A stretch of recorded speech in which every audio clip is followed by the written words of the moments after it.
Hello दोस्तों, नमस्कार। आइए स्टार्ट करते हैं 11 जुलाई की क्लास। सबसे पहले देखिए आज के वर्ड्स। एक्सीजेंसी पहला शब्द है। एक्सीजेंसी का पार्ट ऑफ स्पीच होता है नाउन। ठीक है, एक्सीजेंसी क्या है? नाउन है। इसका मतलब क्या है? इसका मतलब है नेसेसिटी, या फिर आप कह सकते हैं नीड, या फिर कह सकते हैं इमरजेंसी। अर्जेंसी भी कहा जा सकता है। अत्यधिक आवश्यकता है किसी चीज़ की तो उसे हम क्या कहते हैं? एक्सीजेंसी। नेसेसिटी कह दीजिए, नीड कह दीजिए, इमरजेंसी कह दीजिए, अर्जेंसी कह दीजिए। अत्यधिक आवश्यकता को क्या बोलते हैं? एक्सीजेंसी। दूसरा है सेट इन मोशन। ये एक क्या है? फ्रेज है। ये जब मैं मार्क करता हूँ इस बात को कि ये फ्रेज है, इसका मतलब क्या होता है कि जब आप ग्रुप ऑफ वर्ड्स देखते हैं, शब्दों का वो समूह जो कि इंडिपेंडेंट रूप से कोई मीनिंग नहीं देता, लेकिन जब आप उसको किसी सेंटेंस में जोड़ते हैं तो उसका पूरा मीनिंग निकलता है, उसे हम क्या कहते हैं? फ्रेज। तो ये शब्दों का समूह है, 1 2 3 शब्द हैं, तो ये फ्रेज हुआ। इसका मतलब होता है बिगिन या स्टार्ट, शुरुआत करने को बोलते हैं, शुरू करने को। फिर है ट्रैवल्स। क्या पढ़ेंगे इसको? Travails. Travail generally plural form में ही यूज होता है, नाउन है। ठीक है ना, ये सामान्यतया प्लूरल फॉर्म में ही मिलेगा और क्या है? नाउन। इसका मतलब होता है डिफिकल्टीज। डिफिकल्टीज कह दो, या फिर आप इससे क्या कह सकते हैं?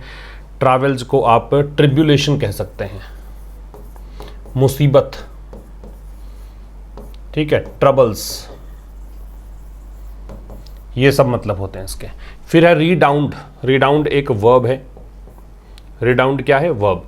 इसका मतलब है रिजल्ट इन, किसी चीज का घटित होने का, मतलब कोई चीज का परिणित होना, इस रूप में लेकर जाना। लीड टू कह सकते हैं, या फिर कंड्यूसिव टू कह सकते हैं। कंड्यूसिव टू मतलब सहायक होना, कोई चीज में परिणित होने के लिए। कंट्रीब्यूट टू कह सकते हैं भी कोई चीज़, जैसे मान लीजिए आप मेहनत करेंगे तो ये आपको लीड करेगी सक्सेस तक। तो मेहनत से क्या मिली आपको? सफलता। तो वो आपने क्या किया? मेहनत ने रिडाउंड कर दिया, सक्सेस तक पहुंचा दिया। मेहनत ने कंट्रीब्यूट किया सक्सेस प्राप्त करने में, इसलिए इसको बोलते हैं रिडाउंड। ठीक है, तो ये मतलब हो गया इसका। इफेक्चुएट वर्ब है। इफेक्चुएट जनरली जिन वर्ड्स के एंड में ये ATE आता है ना, उसको हम क्या बोलते हैं? वर्ब ही बोलते हैं, इफेक्चुएट। इफेक्चुएट वर्ब है। क्या मतलब है इसका? इसका मतलब है आप कह सकते हो टू डू समथिंग, क्या तो कुछ करना, या मेक समथिंग हैपन, किसी चीज को घटित होने का कारण बनना। या तो बोल सकते हो मेक समथिंग हैपन, या फिर डू समथिंग।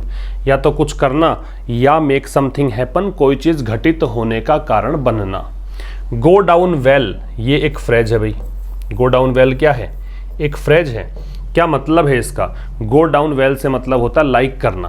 किसी चीज़ को ठीक ढंग से आप रिसीव करते हो, पसंद करते हो, तो उसको बोलते हैं गो डाउन वेल। जैसे एक लेक्चर चल रहा है, ये जो मैं पढ़ा रहा हूँ ये आपको अच्छे से समझ में आ रहा है, आपको पसंद आ रहा है, it means this lecture is going down well to you. ठीक है। और अगला है मटीरियलाइज। मटीरियलाइज एक वर्ब है। जिन वर्ड्स के एंड में ये SE होता है या ZE होता है, वो भी जनरली क्या होते हैं? वर्ब होते हैं। मटीरियलाइज का मतलब होता है हैपन, घटित होना, या फिर आप इसको क्या कह सकते हैं? मेक रियल, मतलब बिकम रियल, वास्तविकता बन जाना। या तो रियल बन जाना या फिर घटित होना, ये मतलब होता है। अब आप सब इसका स्क्रीनशॉट ले लीजिए और आप ये देखिएगा कि जो वर्ड्स हमने डिस्कस किए हैं इनका यूज यहाँ पे आपको इस सेशन के अंतर्गत देखने को मिलेगा। टाइटल है अपराइजिंग, और इस टाइटल में ही अगर मैं पार्ट ऑफ स्पीच की बात करूं तो द लगाया हुआ है इससे पहले। तो आप क्या समझेंगे कि द अगर लग रखा है तो इसके बाद दिया गया शब्द क्या है? ये डिटर्मिनर है, ये क्या हो जाएगा? नाउन। और अपराइजिंग का मतलब क्या होता है? अपराइजिंग का मतलब होता है रिवोल्ट, या फिर क्या कहेंगे? रिबेलियन। विद्रोह को बोला जाता है, रिवोल्ट या रिबेलियन, विद्रोह। क्या बोलेंगे इसको? अपराइजिंग। और क्या हो गया? नाउन। कैसे हो गया? क्योंकि द डिटर्मिनर है और इसके बाद लग गया। तो जब आपको ये सारी बातों का पता होता है कि ये चीज कैसे हो गई, क्यों ऐसा हमने कहा, तो इसका मतलब आप लॉजिकल अप्रोच के साथ आगे बढ़ रहे हैं। और ऐसी स्थिति में आपको पीछे छोड़ने वाला कोई हो ही नहीं सकता। आप इंग्लिश बहुत आसान तरीके से सीख जाएंगे, और ना केवल इंग्लिश, अगर इस अप्रोच से बढ़ते हैं तो कोई भी चीज़ बहुत आसान बन जाती है। आइए स्टार्ट करते हैं अब इस सेशन को। पहले स्लाइड में रेड कलर में काफ़ी कुछ ज़्यादा वर्ड्स देखने को मिल रहे हैं, तो ये वोकैब है, ठीक है। और कितने वर्ड्स देखिए, एक मोमेंटस, एक अपराइजिंग बता ही दिया मैंने, 2 हो गए, ये तीसरा हो गया, ये 4th हो गया, ये 5th हो गया, ये 6th हो गया, ये 7 हो गया। 7 नए वर्ड्स तो पहली स्लाइड में ही है, तो नोटबुक में लिखना शुरू कर देना भाई। अब देखो, पब्लिक रोथ, क्या पढ़ते हैं इसको? रोथ। एक काम के बाद बताऊं आपको मैं इसके लिए, एक वर्ड होता है WROTH, रोथ, ये एक एडजेक्टिव होता है, जबकि ये जो WRATH इसका भी प्रोनाउंसिएशन क्या है? रोथ, ये एक नाउन होता है। इसका मतलब है एंगर, क्या मतलब है इसका? एंगर। और इसका मतलब है एंग्री, चूंकि ये एडजेक्टिव है तो क्या मतलब है इसका? एंग्री। आ रही बात समझ में? रिपीट कर रहा हूं, WROTH उच्चारण है, प्रोनाउंसिएशन है रोथ। WRATH क्या प्रोनाउंसिएशन है? रोथ। दोनों का उच्चारण रोथ है। ए अगर दे रखा है तो नाउन है, ओ दे रखा है तो एडजेक्टिव है, इसका मतलब एंग्री है, इसका मतलब एंगर है। पेव द वे क्या होता है? पेव द वे का मतलब है किसी चीज को घटित होने का, मतलब कह सकते हो एक माध्यम बनना या आगे का मार्ग इख्तियार करना, आगे का रास्ता तैयार कर देना, उसको बोलते हैं पेव द वे। मोमेंटस क्या होता है? मोमेंटस का मतलब होता है इंपॉर्टेंट, या फिर क्या कहेंगे? सिग्निफिकेंट। या तो कहेंगे मोमेंटस या फिर कहेंगे सिग्निफिकेंट। महत्वपूर्ण को बोलते हैं, ठीक है। कह रहा है पब्लिक रोथ, लोगों का गुस्सा, इसकी वर्ब क्या है? इज। ये क्या कर रहा है? ये आगे बहुत बड़े बदलाव की ओर लेकर जा रहा है श्रीलंका को, श्रीलंका में बहुत बड़े बदलाव को जन्म दे रहा है, ये मतलब है इसका। पब्लिक रोथ की वर्ब क्या है? इज है। मोमेंटस क्या है? एडजेक्टिव है। क्यों है एडजेक्टिव? क्योंकि लास्ट में OUS है, और वैसे भी चेंजेस नाउन है, नाउन को मॉडिफाई करने के लिए आ रहा है, इसलिए इसको क्या कहेंगे? एडजेक्टिव। ठीक है भाई, आगे देखो। The ongoing protest, ongoing class, तो चल रही है जो क्लास, वो जो कंटिन्यूड है वो। ऑनगोइंग प्रोटेस्ट, तो ये चल रहा जो आंदोलन है, जो फिलहाल वहाँ पे विरोध प्रदर्शन चल रहे हैं उसके लिए है, तो कंटिन्यूअस को बोलते हैं ऑनगोइंग। एडजेक्टिव का काम करेगा, प्रोटेस्ट नाउन है, द डिटरमिनर है। तो वर्तमान में जो यहाँ पे विद्रोह चल रहे हैं किसके खिलाफ? Against the precipitous fall in the island nations economic fortunes. Precipitous का मतलब है काफ़ी शार्प, काफ़ी तेज गति से, और अब्रप्ट कह सकते हैं अचानक। या तो कोई चीज़ जो अचानक हो रही हो या बहुत तेज गति से हो रही हो, उसको क्या बोलते हैं? प्रिसिपिटस। और फिर आप देखिए कि जब OUS एंडिंग वर्ड्स होते हैं तो जनरली उनको क्या नाम दिया जाता है? एडजेक्टिव। तो यहाँ पे आप OUS देख रहे हैं, इसके पहले भी देखो वहाँ पे OUS था, ठीक है। तो कह रहा है कि जो वर्तमान में जो ये लगातार प्रोटेस्ट चल रहे हैं किसके खिलाफ? प्रिसिपिटस फॉल के खिलाफ। जो गिरावट आ रही है, बहुत तेज गति से गिरावट आई है, किस में? आइलैंड नेशन, ये श्रीलंका के लिए दिया है, ये एक द्वीप है ना, तो इसलिए कहा है आइलैंड नेशन। इस श्रीलंका के इकोनॉमिक फॉर्च्यून्स मतलब आर्थिक हालात में जो गिरावट आई है, तो हैव रीच्ड। अब ये प्रोटेस्ट की वर्ब क्या है? हैव है, और हैव के साथ क्या लगाएंगे? Third form. और एक बात अच्छे से लिख लीजिएगा, रीच एक ट्रांजिटिव वर्ब है, रीच के बाद प्रिपोजिशन नहीं लगाना है जब ये वर्ब के रूप में आए तब। क्रेसेंडो का मतलब होता है एपेक्स, या फिर कहेंगे कल्मिनेशन, मतलब शिखर को बोलते हैं, सर्वोच्च को बोलते हैं, ठीक है। तो ये जो वर्तमान में प्रोटेस्ट चल रहे हैं किसके खिलाफ? जो एक अचानक से गिरावट आई है इस देश की आर्थिक हालात में, उसके खिलाफ जो ये विरोध प्रदर्शन चल रहे हैं, ये विरोध प्रदर्शन पहुंच गए हैं क्लाइमेक्स पर, एपेक्स लेवल पर, सबसे ऊपर स्तर पर। मतलब बात यहां तक आ गई है, अब सहन नहीं हो रही है, ये मतलब है इसका। तो समझने वाली बात है, प्रोटेस्ट की वर्ब हैव, हैव के साथ थर्ड फॉर्म, प्रिसिपिटस एडजेक्टिव, शार्प या अब्रप्ट मतलब, क्रेसेंडो नाउन है। क्यों है नाउन? फिर समझ लेना, आर्टिकल दे रखा है, आर्टिकल के बाद आने वाला शब्द नाउन होगा, तो क्रेसेंडो नाउन है। अगला देखिए, president Gotabaya Rajapaksa whose secretariat was overrun. Overrun का मतलब क्या है? इसका मतलब है इन्वेड करना, हमला बोलना, धावा बोलना, INVADE, या फिर क्या कहेंगे? असेल, ASSAIL, या फिर क्या कहेंगे? फिल, या फिर क्या कहेंगे? ऑक्यूपाई, ठीक है, ये मतलब है।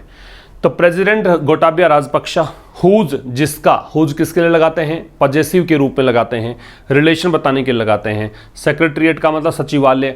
वॉज ओवररन पैसिव हो गया कि नहीं, वॉज पैसिव वॉइस बी का साथ थर्ड फॉर्म है तो पैसिव है। रन, रैन, रन ये फॉर्म होती है रन की, और वॉज बी का फॉर्म है, बी के साथ थर्ड फॉर्म तो पैसिव हो गया। थाउजेंड्स ऑफ पीपल, जब आपको ये नहीं पता कि कितने हजार हैं, कितने सौ हैं, कितने मिलियन है, तो फिर आप उसको एस में जोड़, एस लगा दीजिए तो थाउजेंड्स कर दिया। अदरवाइज यहाँ पे निश्चित संख्या होती 2000 3000 तो एस नहीं जोड़ते, ठीक है। तो प्रेसिडेंट राजपक्षा जिनका कि सचिवालय को क्या कर दिया गया, जिस पर धावा बोला गया, जिस पर हमला बोला गया हजारों लोगों के द्वारा, एंड हिज ऑफिशियल रेजिडेंस, और उनका जो ऑफिशियल रेजिडेंस है, जो उनका एक सरकारी निवास था, उसको ऑक्यूपाई कर लिया गया, उस पर हमला बोल दिया गया, उसमें एकदम भीड़ आके फिल कर दिया, उसको भर दिया। किसके द्वारा, बाई बॉइस्ट्रस प्रोटेस्टर्स। बॉइस्ट्रस क्या होते हैं, बॉइस्ट्रस भी एडजेक्टिव हुआ कि नहीं, क्योंकि OUS आ रहा है, ठीक है। बॉइस्ट्रस का मतलब क्या होता है, अनरूली, बेलगाम, उद्दंड, या फिर अनरिस्ट्रेंड,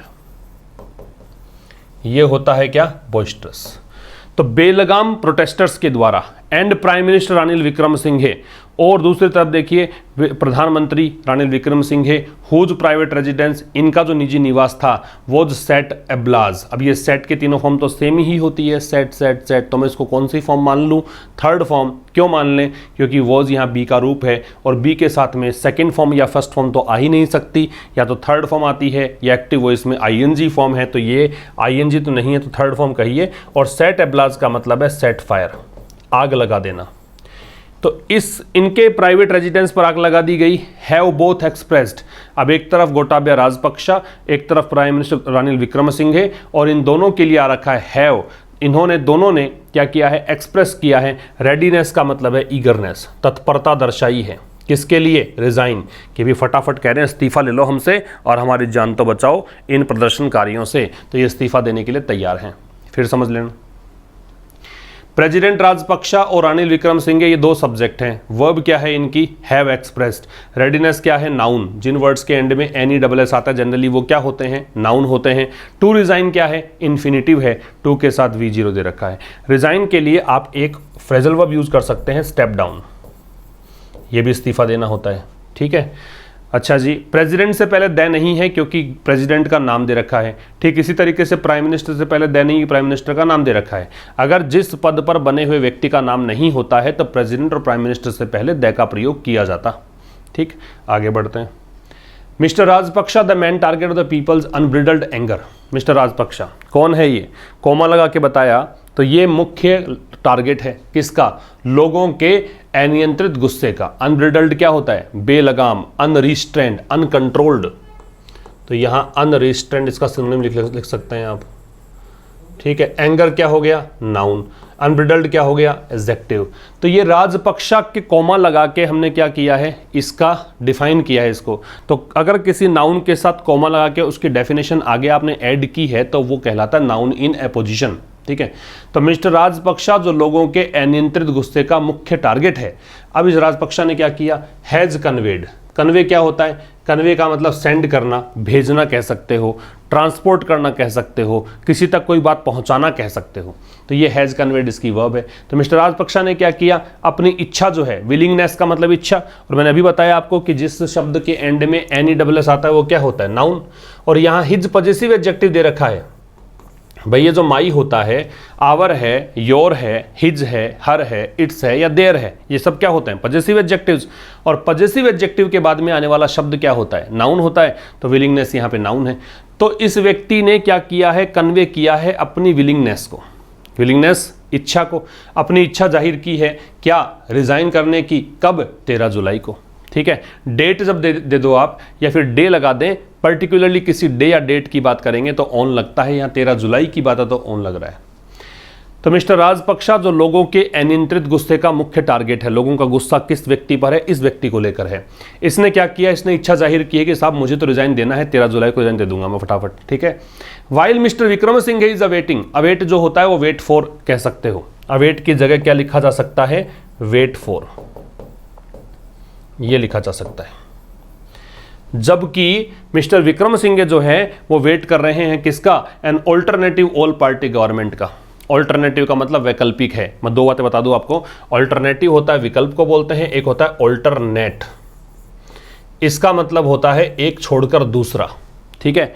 ऑल्टरनेट का मतलब एकांतर क्रम में, एक छोड़कर दूसरा। जैसे मान लीजिए कोई व्यक्ति मंडे को अगर आएगा तो फिर वो वेंसडे को आएगा, ट्यूसडे का छुट्टी हो जाएगी, ठीक है। फिर थर्सडे की छुट्टी लेकर वो फ्राइडे को आएगा, इसको क्या बोलते हैं? ऑल्टरनेट। ऑल्टरनेटिव क्या होता है? विकल्प, सब्स्टिट्यूट को बोलते हैं।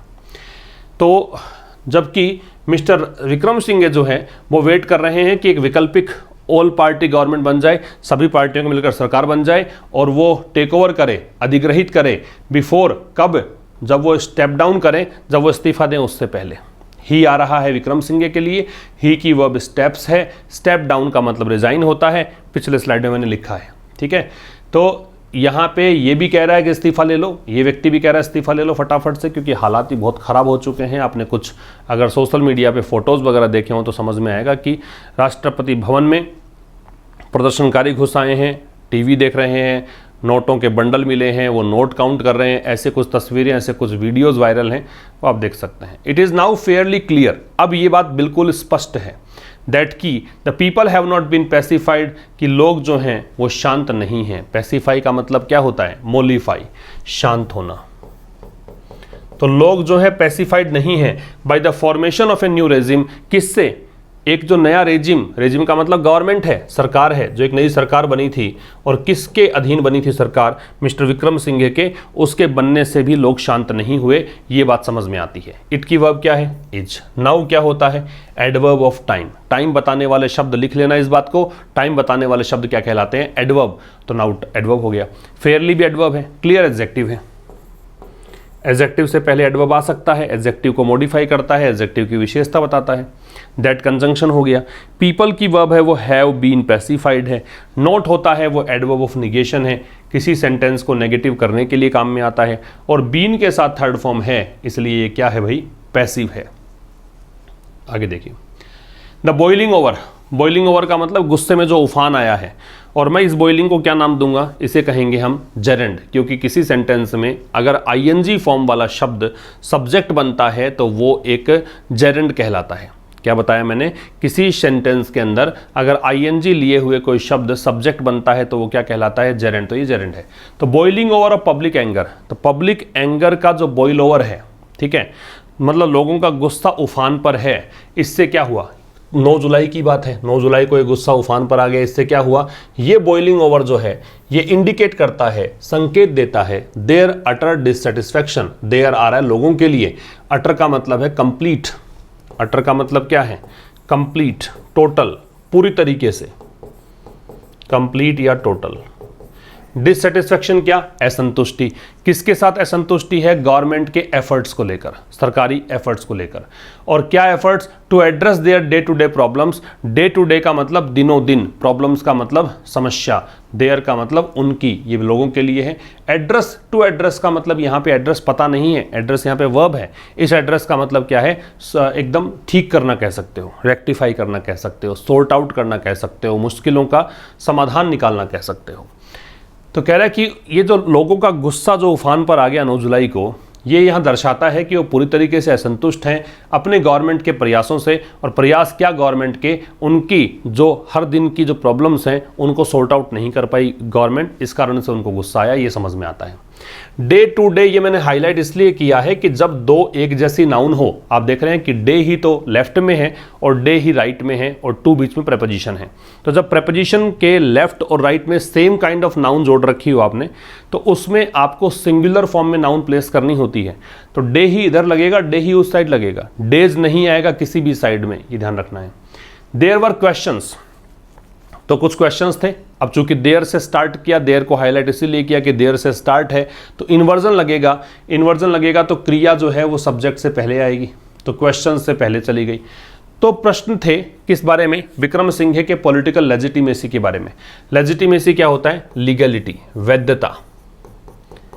तो विक्रम सिंघे क्या ऑफिस को कंटिन्यू कर सकते हैं? क्या वो ऑफिस में बने रह सकते हैं? क्या ऑफिस को होल्ड कर सकते हैं? इस बात को लेकर भी प्रश्न थे। गिवन दैट, किस चीज को देखते हुए? गिवन के साथ दैट लग रहा है तो ये कंजंक्शन बन गया।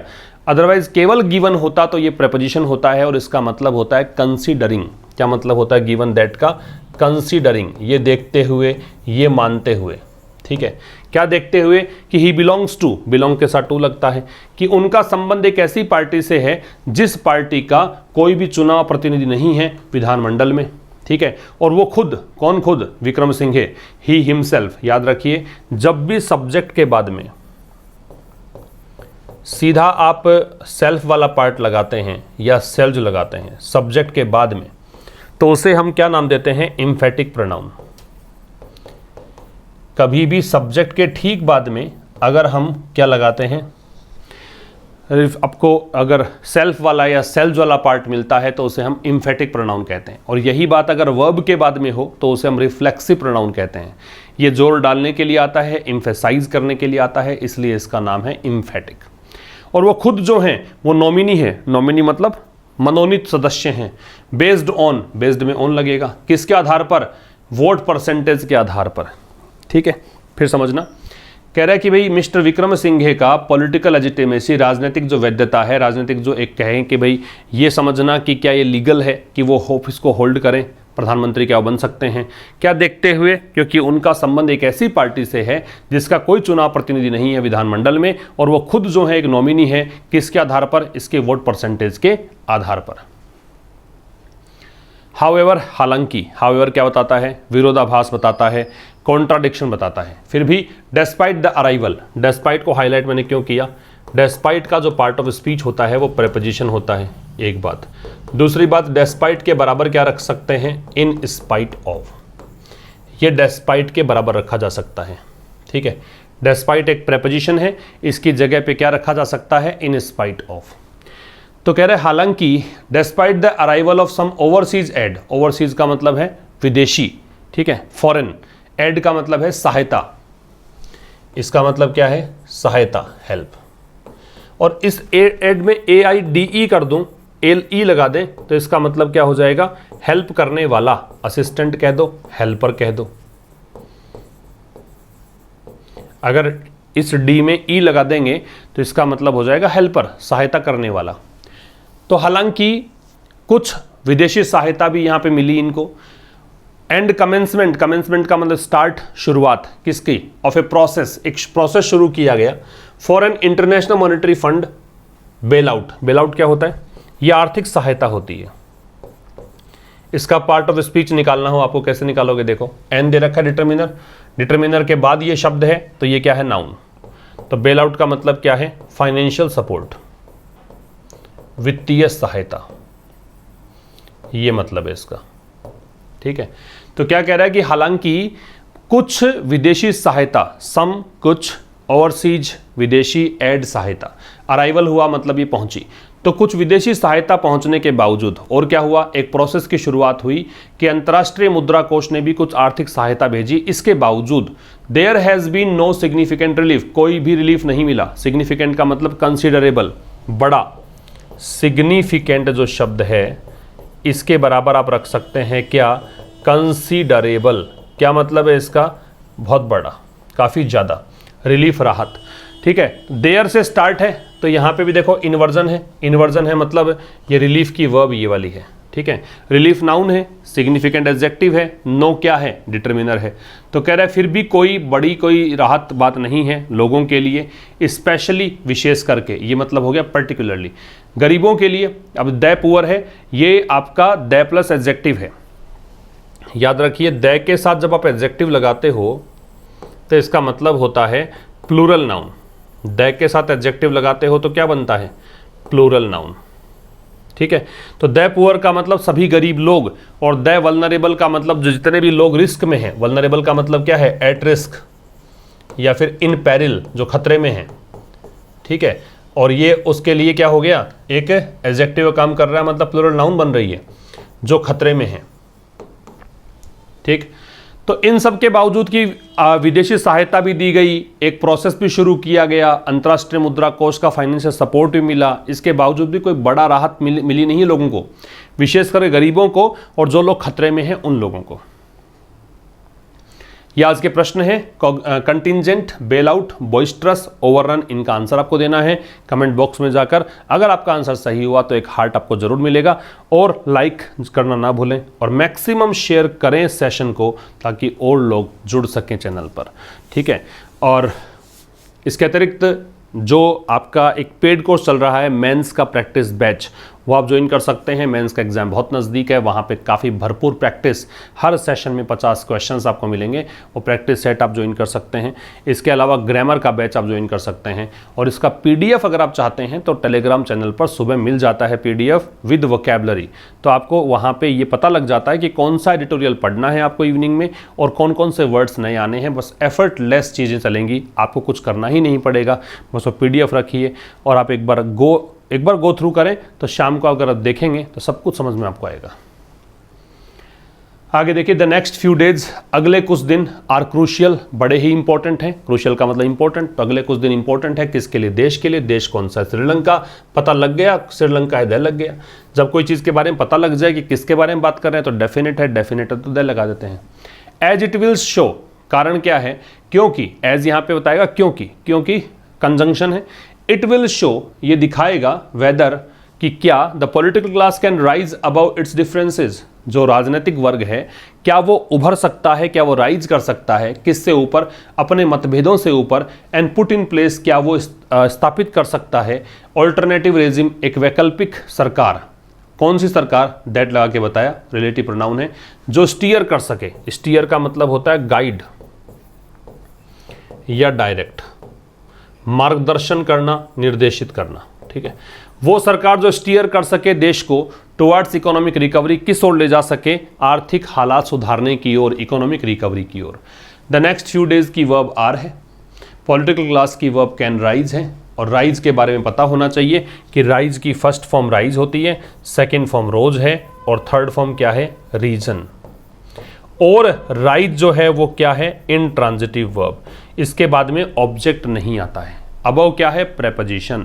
इट्स क्या है? Possessive adjective. डिफरेंसेस क्या है? नाउन। पजेसिव एडजेक्टिव के बाद में क्या लगता है? नाउन लगती है। तो कह रहा अगले कुछ दिन जो है वो क्रूशियल है देश के लिए। कारण ये है कि इसमें ये पता लगेगा कि क्या राजनीतिक जो वर्ग है क्या वो उभर सकता है, क्या वो राइज कर सकता है, अपने मतभेदों से ऊपर आ सकता है, और क्या वैकल्पिक सरकार की व्यवस्था कर सकता है। कौन सी सरकार जो कि देश को स्टीयर करेगी, किस और इकोनॉमिक रिकवरी की ओर लेकर जाएगी। अंडर द कंट्रीज कॉन्स्टिट्यूशन, अब कह रहा देश के संविधान के अधीन। कॉन्स्टिट्यूशन क्या होता है? संविधान। अंडर लगा रहे हो प्रेपोजिशन के रूप में, अंडर का मतलब इसके तहत, इसके अधीन। तो देश का जो संविधान है उसके अनुसार the prime minister and then the speaker of parliament, prime minister और स्पीकर, तत्कालीन, देन लगा रखा है, तत्कालीन मानिए, तत्कालीन जो स्पीकर है पार्लियामेंट का, आर इन लाइन, वो क्या है? लाइन में है, पंक्ति में है, कतार में है। टू एक्ट एज प्रेसिडेंट, की वो राष्ट्रपति के रूप में काम करें यदि highest office falls vacant, highest office राष्ट्रपति का ऑफिस, यदि वो वैकेंट रहता है, यदि वो खाली रहता है तो ये काम कर सकते हैं। ये कतार में है, प्रधानमंत्री और स्पीकर जो है पार्लियामेंट के, वो राष्ट्रपति के रूप में एक्ट कर सकते हैं उनके संविधान के अनुसार। ये सब्जेक्ट हुआ, ठीक है। ये पूरा येलो कलर में जो है वर्ब इसकी आर है। पार्लियामेंट से पहले कोई आर्टिकल नहीं आता, याद रखिएगा, ठीक है। हाईएस्ट ऑफिस की वर्ब है वो फॉल्स है, वैकेंट है वो एडजेक्टिव है। The way out, way out का मतलब होता है सॉल्यूशन, वे आउट का मतलब है सॉल्यूशन, हल। अब सॉल्यूशन क्या है? सॉल्यूशन सीम्स, ऐसा लगता है, ये इसकी वर्ब है। टू बी दैट, ये ऐसा लगता है कि द करंट स्पीकर, वर्तमान में जो स्पीकर है, महिंदा यापा अबे वर्देना, ये नाम है इनका। टेक्स ओवर, टेक ओवर का मतलब अधिग्रहित करना, किसी सीट को ऑक्यूपाई करना। एज प्रेसिडेंट, राष्ट्रपति के रूप में। सो दैट, ताकि। विद इन 30 डेज, 30 दिन के भीतर भीतर। विद इन का मतलब है जो एक समय सीमा दे रखी है उसके अंदर अंदर। पार्लियामेंट कैन इलेक्ट, संसद चुन सकती है, ए न्यू प्रेसिडेंट, एक नए राष्ट्रपति को। कैसे? बाय ए सीक्रेट बैलेट, एक गुप्त मतदान के द्वारा। बैलेट मतलब मतदान है, सीक्रेट मतलब गुप्त है, एडजेक्टिव है, सीक्रेट, बैलेट नाउन है। तो जो सॉल्यूशन है इस चीज का वो ये है कि वर्तमान के जो स्पीकर हैं वो प्रेसिडेंट के रूप में टेक ओवर करें, ताकि 30 दिन के भीतर भीतर करें, ताकि पार्लियामेंट जो है वो चुन सके एक नए राष्ट्रपति को सीक्रेट बैलेट के द्वारा, गुप्त मतदान के द्वारा। हाउएवर, फिर से ये विरोधाभासी वाक्यों के लिए आएगा। हालांकि दीज मूव्स, ये जो कदम है, will be contingent on, contingent on मतलब डिपेंडेंट ऑन, निर्भर हैं। हालांकि ये जो कदम निर्भर होंगे किस पर? द रेजिग्नेशंस, ये जो इस्तीफे हैं, महिंदा राजपक्षे का इस्तीफा, विक्रमसिंघे का इस्तीफा, एक्चुअली मटेरियलाइज क्या होता है? हैपन होना, बिकम रियल, वास्तविक होना। तो वास्तव में ये इस्तीफे ने तभी तो ये काम हो पाएगा, ठीक है। तब ये काम तभी होगा जब ये इस्तीफे देंगे वास्तव में। एनी डिले, कोई भी देरी अगर होती है, एनी डिटर्मिनर होता है ना। वैसे आपने सुना होगा कि एनी का प्रयोग हम करते हैं नेगेटिव या इंटेरोगेटिव सेंटेंस में, नॉन असर्टिव डिटर्मिनर है। लेकिन एनी जो है, जब आपको ये बताना हो कोई भी, किसी भी प्रकार का ऐसा बताना हो, तो इसके लिए हम एनी का प्रयोग पॉजिटिव सेंटेंस में, अफर्मेटिव सेंटेंस में भी कर सकते हैं। और यही कारण है कि यहाँ पे एनी लग रहा है अफर्मेटिव सेंटेंस में। तो कोई भी देरी है किसमें? In creating conditions for the emergence, creating निर्मित करने में, कंडीशंस स्थितियां, किसकी स्थितियां? इमरजेंस। इमरजेंस होता है इमर्ज होने का प्रोसेस, उत्पन्न होने की प्रक्रिया, ऑफ एन ऑल्टरनेटिव, कि किसका? एक विकल्प का इमरजेंस। हो सकता है कि वो ठीक ना लगे, गो डाउन वेल का मतलब बताया था लाइक करना, कि वो पसंद ना आए पब्लिक को, जनता को। समझिए, कोई भी देरी अगर होती है कोई वैकल्पिक स्थिति को बनाने में, मतलब ये सरकार हटेगी तो वैकल्पिक सरकार आए, अगर ये सरकार लाने में आप देरी करते हो तो हो सकता है कि लोगों को पसंद ना आए, और हो सकता है कि इससे अनसेवरी इंसिडेंट्स, सेवरी होता है स्वादिष्ट, प्लीजेंट, यहाँ पे अनसेवरी जो है इसका मतलब है अनप्लीजेंट। क्या मतलब है? अनप्लीजेंट। और ये इंसिडेंट्स है वो यहाँ पे क्या है? नाउन। नाउन की विशेषता बता रहा है तो क्या हो गया ये? एडजेक्टिव, ठीक है। तो कह रहा है कि हो सकता है कि इससे और ज़्यादा अनप्लीजेंट घटनाओं को जन्म दे, और ज़्यादा ये ऐसी घटनाओं को जन्म मिले जो कि अनसेवरी हैं, जो कि अनप्लीजेंट हैं, ठीक है। द ऑक्यूपेंट्स, ऑक्यूपेंट्स क्या होता है? ऑक्यूपेंट का मतलब जो ऑक्यूपाई कर रखा है, जिसने अधिग्रहित कर रखा है कोई चीज़ को, उसको बोलते हैं ऑक्यूपेंट्स। टू मेन ऑफिसेज, दो मुख्य ऑफिस है, प्रधानमंत्री कार्यालय और राष्ट्रपति कार्यालय, ये जो दो ऑफिस हैं इसके जो ऑक्यूपेंट्स हैं, मतलब प्रधानमंत्री और राष्ट्रपति। Will have to, shall have to का मतलब क्या है? कोई भी काम करना पड़ेगा, ठीक है। अगर आप अंडर कंपल्सन ये बताएं कि भविष्य में ऐसा करना ही पड़ेगा, उसके लिए हम क्या लगाते हैं? विल हैव टू या शैल हैव टू।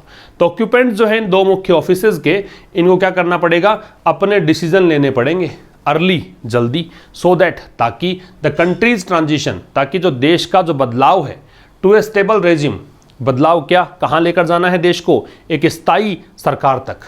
स्टेबल मतलब स्थिर, रेजिम मतलब सरकार, कैन बी इजी, आसान हो सके। ऑक्यूपेंट्स की वर्ब है विल हैव, ठीक है। ट्रांजिशन जो है इसकी वर्ब क्या है? कैन बी, कैन मॉडल है और बी बेस फॉर्म है, मॉडल के साथ बेस फॉर्म आती है। इट इज़ पॉसिबल, ये संभव है, टू आर्ग्यू, बहस करना, तर्क देना, that mayor regime change, mayor का मतलब होता है ओनली, कि केवल सत्ता परिवर्तन जो है, मे रिडाउंड, रिडाउंड का मतलब रिजल्ट इन, लीड टू, बताया था, कॉन्ट्रीब्यूट टू नबडीज बेनिफिट। तो ये पॉसिबल है, ये आर्ग्यूमेंट दिया जा सकता है केवल सत्ता परिवर्तन से ही कुछ यहाँ पे किसी का बेनिफिट नहीं होने वाला, इससे कुछ will achieve nothing more than mollifying the masses for now. Mass का मतलब है जन समूह, लोग। केवल आप एक ही, मतलब यहाँ पे ये भी नहीं होने वाला कि आप किसी जनता को यहाँ मोलिफाई कर दो, इससे ज़्यादा कुछ नहीं होगा, कि वर्तमान में केवल आप जनता को शांत कर सकते हो, इससे अधिक कुछ प्राप्त नहीं करोगे। And will not ease the economic travails for the people, और लोगों की जो आर्थिक समस्याएं हैं उनका भी यहाँ पे हल नहीं निकलेगा, वो भी कम नहीं होंगी, ठीक है। तो कह रहा है केवल सत्ता परिवर्तन से ये चीज़ें नहीं हो पाएंगी, किसी का बेनिफिट नहीं होगा, मतलब आप लोगों को केवल शांत कर पाओगे अभी के लिए, इसके अलावा कुछ प्राप्त नहीं करोगे, और इकोनॉमिक जो ट्रैवल्स हैं लोगों के, आर्थिक जो समस्याएं हैं लोगों की, उसको भी आप ईज नहीं कर पाओगे, उसको भी थोड़ा कम नहीं कर पाओगे। However it is always better, हालांकि इट इज़ ऑलवेज बेटर, ये हमेशा ही ठीक होता है, दैट ए फॉर्मल प्रोसेस की एक औपचारिक प्रक्रिया इज सेट इन मोशन, उसको शुरू किया जाए। सेट, तीनों फॉर्म सेम है, ये कौन सी फॉर्म कहलाएगी? थर्ड फॉर्म, क्योंकि इज लगा रखा है और इज बी का रूप होता है। मैंने बताया था बी का कोई भी रूप है तो उसके साथ या तो आईएनजी लगता है या थर्ड फॉर्म, आईएनजी ये नहीं है तो इसको थर्ड फॉर्म कंसिडर किया जाए। हालांकि इट इज़ ऑलवेज बेटर, ये हमेशा ही ठीक होता है, इट की वर्बिज है, की दैट कंजंक्शन है, कि एक औपचारिक प्रक्रिया शुरू की जाए, किस लिए? इफेक्चुएट चेंज, बदलाव लाने के लिए। इफेक्चुएट क्या होता है? कोई काम करना या किसी को घटित होने का कारण बनना, ठीक है। तो बदलाव लाने के लिए, देन किसकी तुलना में? बेटर दे रखा है तो देन, ये किससे अच्छा होता है? देन इट बीइंग लेफ्ट कि ऐसा नहीं है कि छोड़ दिया जाए इस चीज़ को, किसके लिए, एक्सीजेंसीज, आपातकाल के लिए, ऑफ ए पब्लिक अपराइजिंग। और आपातकाल किसका, आवश्यकता किसकी, लोगों के विद्रोह का, कि लोगों के विद्रोह का इंतजार क्यों करते हो, पहले से स्थितियों को संभाल लेना चाहिए। तो हमेशा ही अच्छा ये होता है कि औपचारिक प्रक्रिया शुरू कर दी जाए बदलाव लाने के लिए, किसकी तुलना में, ऐसा नहीं होना चाहिए कि स्थितियों को आपने छोड़ दिया लोगों के गुस्से का शिकार बनने के लिए। इट विल ऑल्सो इम्पार्ट का मतलब होता है प्रोवाइड। इससे क्या होगा, इससे मच नीडेड पॉलिटिकल लेजिटिमेसी, बहुत ज़्यादा ज़रूरी जो है, ये मच के बाद थोड़ा बता दूं आपको मैं, मच का प्रयोग हम करते हैं पास्ट पार्टिसिपल से पहले। पास्ट पार्टिसिपल का मतलब हो गया थर्ड फॉर्म, इससे पहले मच लग जाता है। अगर आईएनजी फॉर्म हो तो प्रेजेंट पार्टिसिपल होता है, उसके पहले वेरी लगता है। जनरली सामान्य केस में ऐसा होगा, वेरी का प्रयोग कहाँ करेंगे, प्रेजेंट पार्टिसिपल से पहले। प्रेजेंट पार्टिसिपल का मतलब क्या है, V0, इसके साथ में क्या, ING, ठीक है। तो it will also impart some much needed political legitimacy, राजनीतिक जो वैधता है जिसकी बहुत ज़्यादा ज़रूरत है, इससे ये चीज़ मिलेगी आपको। टू हुएवर, किसको मिलेगी, ये मिलेगी उस किसी को भी विल इमर्ज एज प्रेसिडेंट, जो कि राष्ट्रपति के रूप में या प्राइम मिनिस्टर के रूप में इमर्ज होगा और देश को स्टीयर करेगा, गाइड करेगा थ्रू ट्रबल्ड टाइम्स, इस मुसीबत भरे समय से निकालेगा, ठीक है, उसके लिए। The country can not afford A fresh election, fresh का मतलब नया। अब देश इस चीज़ को वहन नहीं कर पाएगा कि अब चुनाव फिर से हों। नोर कैन, अभी नोर सेंटेंस का स्टार्ट कर रहे हैं तो इन्वर्जन है, वह पहले या सब्जेक्ट बाद में है। और ना he can it be without leadership, और ना ही देश रह सकता है लीडरशिप के बगैर, नेतृत्व के बगैर। तो देश अफोर्ड नहीं कर सकता नया इलेक्शन अभी फिलहाल, और ना ही ये बिना लीडरशिप के रह सकता है। ये था आज के इस सेशन में। मिलेंगे कल ठीक शाम 5 बजे, तब तक के लिए नमस्कार, थैंक यू वेरी मच।